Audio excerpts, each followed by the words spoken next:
Hey everybody, welcome to Soldering Stained Glass. I've had a few people ask about some soldering tips and tricks. So I'm gonna just tackle a couple things that I think are worth knowing. So obviously the very first one is a trick to getting a nice beaded solder.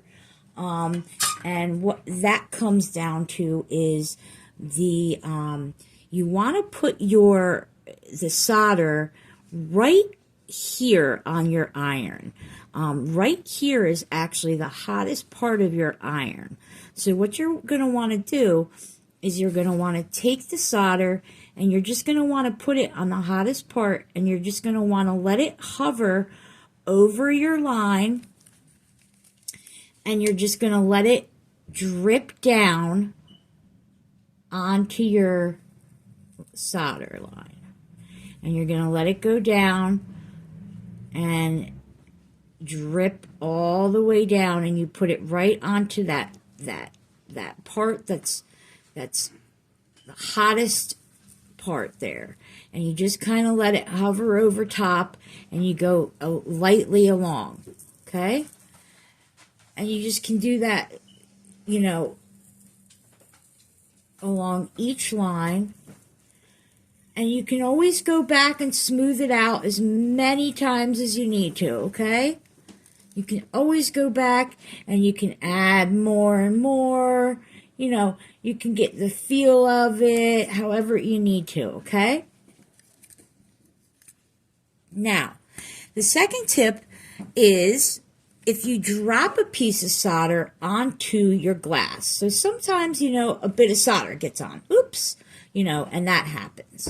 Now, the best thing, in my opinion, is all you got to do is take a little bit of flux and put it onto the beaded solder, because you want to get that off the glass as quickly as you can.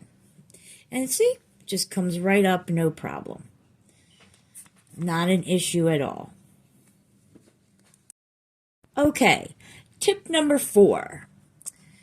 Well, we have a sink through here, which usually happens when you have too much heat going on the other side when you are soldering, and it goes through and it causes this ugly sink through. So let's get that cleaned up first.